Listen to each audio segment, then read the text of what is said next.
imagine as you've never seen it. All right, my first guest tonight is a former member of the comedy troupe Kids in the Hall. Currently, he's one of the stars of The Larry Sanders Show on HBO. He's a dynamic performer and a beautiful, beautiful man. Please welcome Scott Thompson.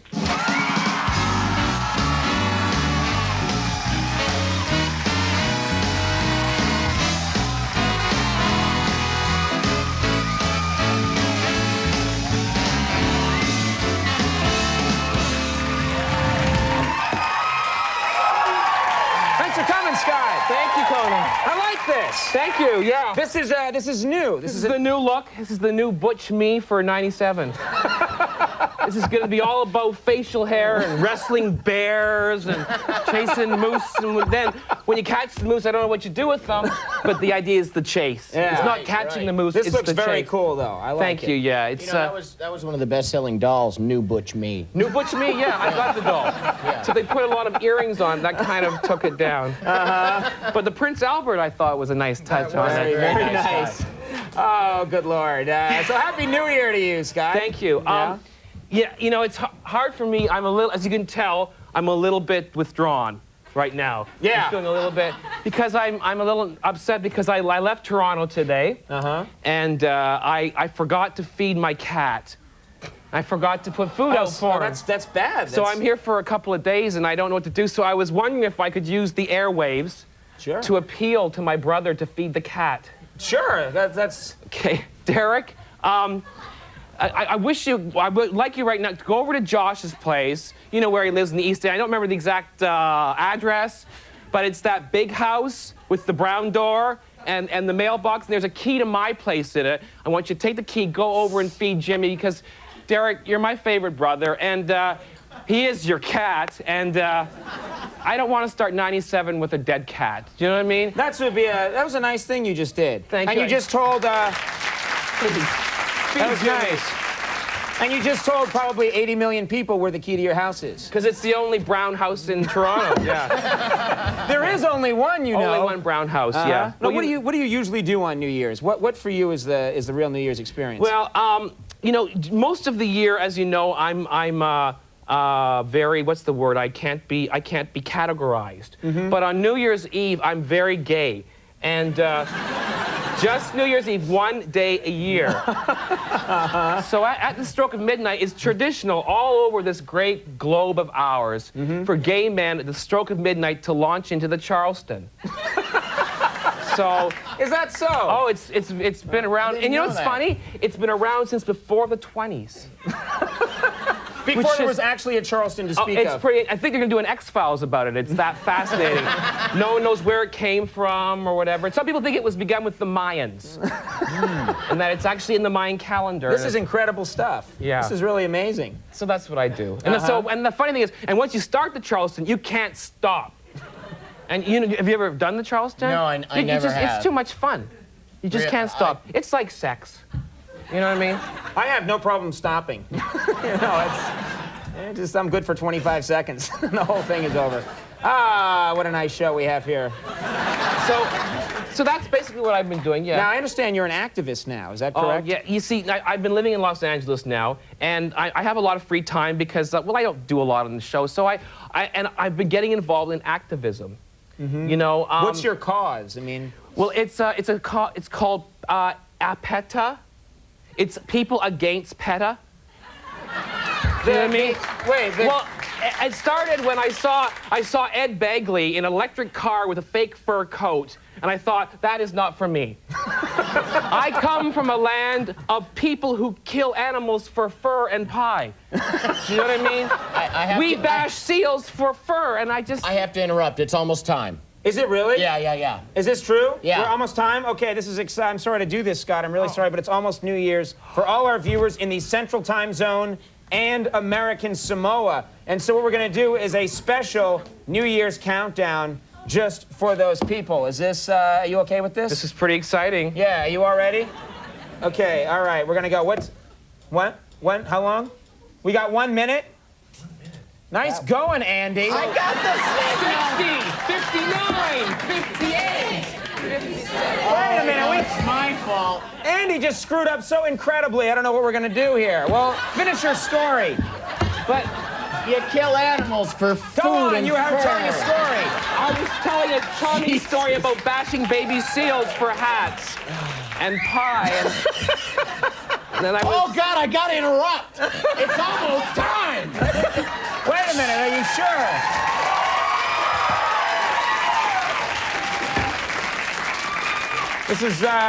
I was excited 30 seconds ago, but then it peaked, and now I'm not.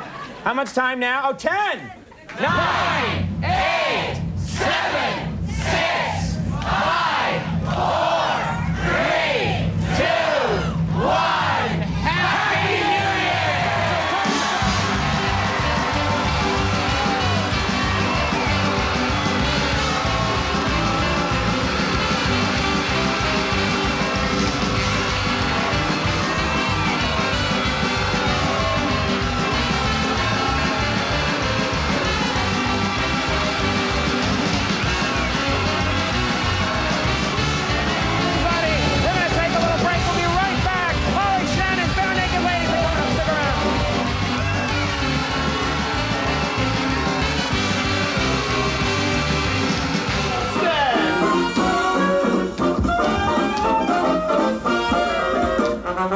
Oh, you kid. 20-piece canoe. And cars. A revolution is underway.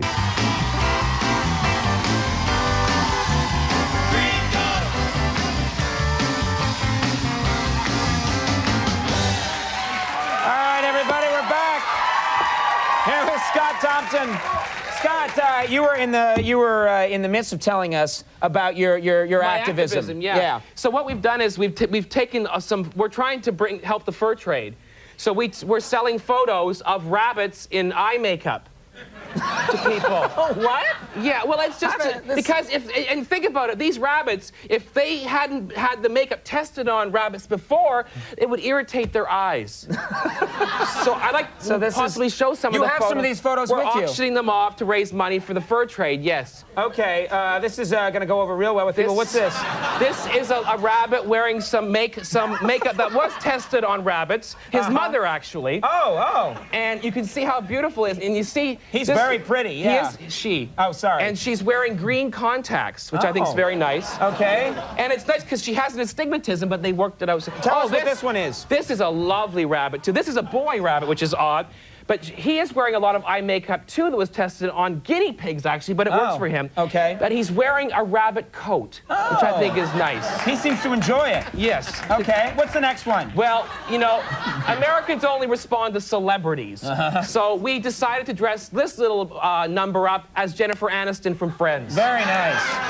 And this one's going for $10,000, this one. Okay. Yeah. Oh, you're doing good work. I'm doing good work, yeah. You know what I wanted to ask you about? You met one of the legendary figures in show business. I did. You met, tell us. Oh, Don Rickles, of course. Yeah, yes. no, I wasn't talking about me. I was talking about Don Rickles. Oh, it's you two, yeah. Yeah, right. Wow, I met the big three then. Nice save, yeah. And so, yeah, I met Don Rickles, and the best thing about Don Rickles was the scene was him insulting me. And so I kept trying to get him to it was a scene for the Larry Sanders Show. In the Larry Sanders Show, and he's supposed to insult me. And I kept trying to get him to, fag bash me, right? Because I haven't been fag bashed in a long time. And he wouldn't, and I called myself a fag, and Don Rickles said to me, "No, you're gay." What? And he corrected me. He's the politically correct Don Rickles now. He didn't want me to call myself a fag. He thought that it demeaned me. Wow. And so... Is that his act now? He goes around and just... No, he called me a or you know what I mean? Or nothing. It's unbelievable. And it was funny was that he was mocking me with these insults that made no sense. Huh? Which one? Was it or I repeat them. So, and I was like, and Don, his insult was, he says to me, and I laugh because of his, the cadence that he says it. He goes, "When you came out of your mother's womb, you came out sideways and hit the wall." And I laughed hysterically, and I still to this day don't understand what that meant. What did he mean by that? I'm sure it has a lot of meaning. I'm sure, it's just easier to call someone a fruit. You know what I mean? You know what I mean? Yes. Or Nelly. Yeah. Or a little light in the loafers, something Yeah. like that. Loafers. Oh, Yeah. that's offensive, Conan. Right in the loafers. Leave it to Conan to go too far.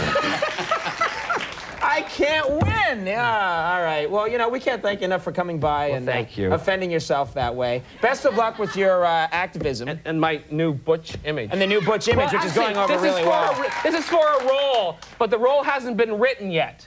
But I believe in, you know, I flush the toilet before I get on it. You know what I mean? I'm that kind of a guy. So, write the role. What a beautiful image. All right, thank you. Scott Thompson. Holly Shannon, Bare Naked Ladies coming up. We'll be right back.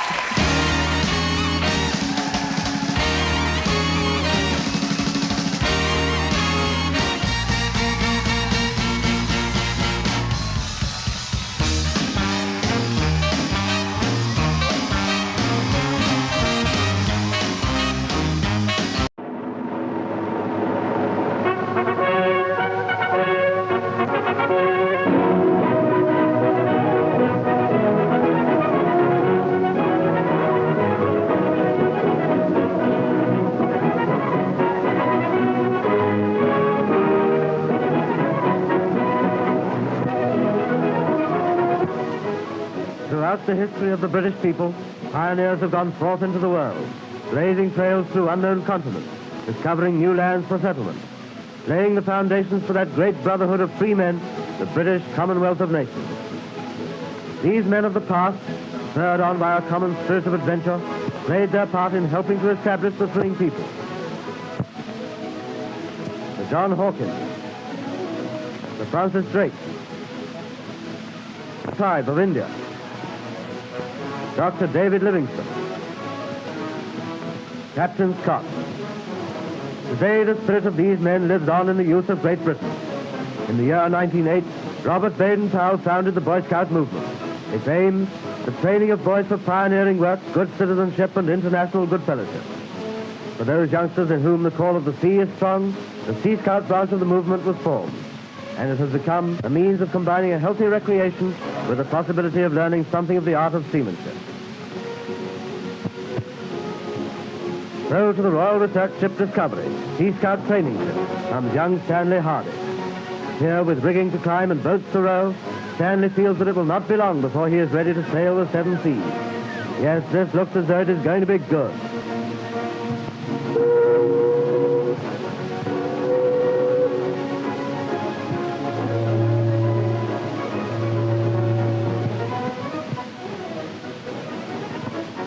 Even though it's river, you can sniff the salt sea air.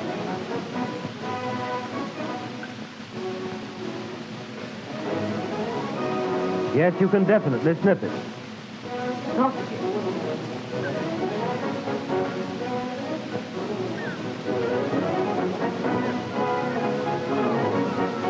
Feeling hungry, young man? No, sir. I want to join the Sea Scouts. Come below. We'll see what we can do about it.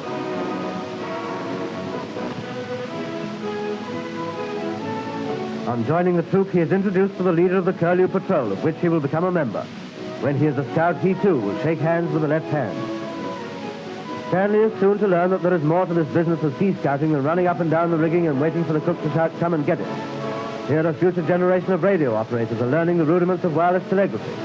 Knowledge of Morse's frequency enables scouts to save many lives in an emergency. Navigation is also an important part of the Sea Scouts training. A working knowledge of the sextant and knowing how to plot a course are things which appeal to all sea-minded youngsters. From the making of scale models, the principles of ship construction are learned. Before Stanley can become a fully fledged Sea Scout, he must pass the tenderfoot test.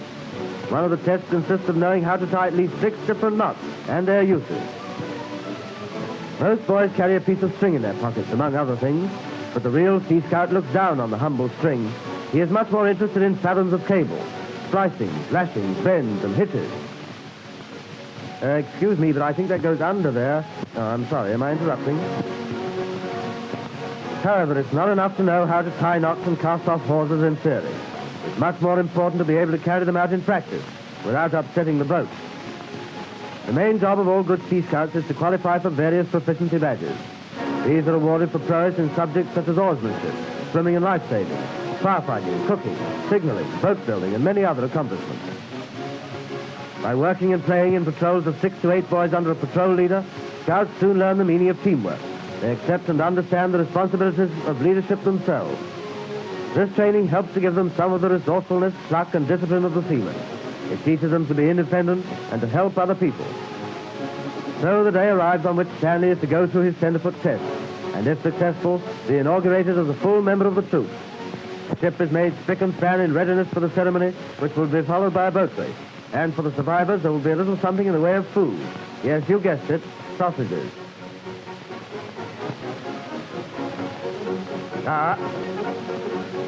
So, feeling very pleased about his new uniform, but slightly shaky about the knees, Stanley goes aboard for the big event. His patrol leader, anxiously awaiting his protege, gives him a last-minute check-over. Where did you get that hat?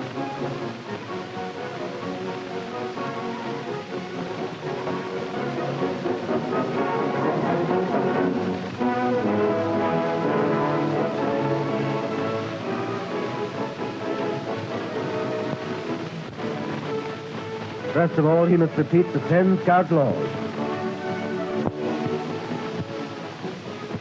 A Scout's honor is to be trusted.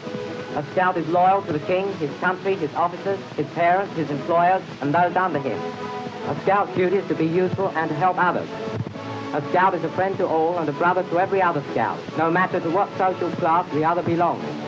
A Scout is courteous. A Scout is a friend to animals. A Scout obeys orders of his parents, patrol leader, or Scoutmaster without question. A Scout smiles and whistles under all difficulties. A Scout is thrifty. A Scout is clean in thought, word, and deed. Next test is knot tying. This is a fisherman's knot, used for tying 2 pieces of fishing line or gut together. Easy to tie, easy to undo. Here's a sheep's bend, used for tying together 2 ropes of unequal thickness. The harder the pull, the tighter the hole. The reef knot is perhaps the simplest, best known to you landlubbers, and like all good knots, compact and easily undone. Now, I think we can pass those. Are you still knitting that jumper? The next test is the history and composition of the Union Jack. All Scouts must know the meaning of their country's flag and the right way to fly it. The Union Jack actually consists of 3 different flags. On the Union of England with Scotland in 1606, the Red Cross of St. George on a white ground was merged with the White Cross of St. Andrew on a blue ground. Following union with Ireland in 1801, the Red Cross on a white ground of St. Patrick was added, and thus formed the national flag of the British Empire. Test passed with flying colors, Stanley is ready for his inauguration. With the troops standing to the salute, and with his hand upon the flag, he gives the Scout promise.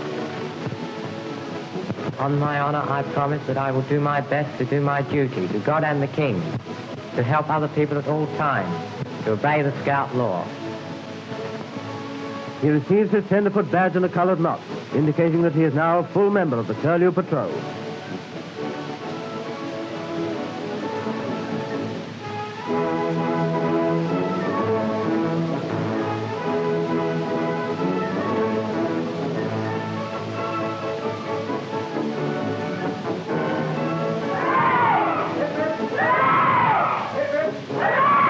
Which brings us to the boat race.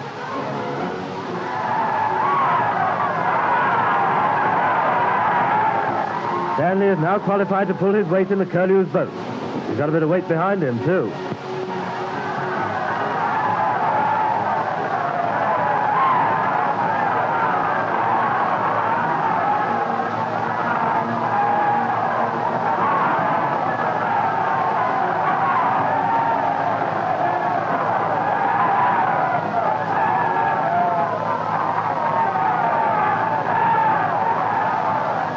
Don't look now, but I think the sausages have burst into flame.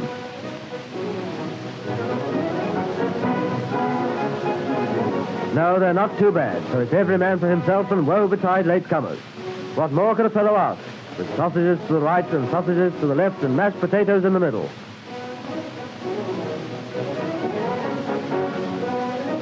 You're just in time to wash up. After that little snack, everyone settles down to enjoy a spot of music. It doesn't necessarily have to be in tune as long as it's loud and hearty. Of course, you need a very good digestion to sing sea shanties when you're full of sausage and mash. But a good sailor needs a good digestion anyway.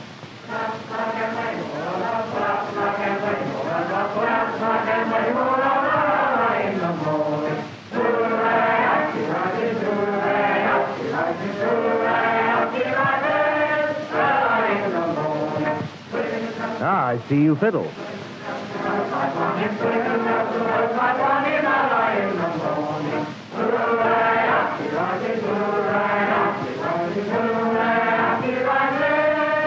Oh, fiddle. Here we must leave Stanley and his Sea Scout friends. But in parting, let us pay a tribute to that great scout, Lord Baden-Powell, the founder of this movement for international service and comradeship, who started these boys on the road to becoming good and useful citizens of their country. Whatever their flag or nationality, wherever they may be, the Scouts will stand as a symbol of a better future, free of spirit, stout of heart, always prepared to play their part. The pioneers of tomorrow, with the great tradition of the past.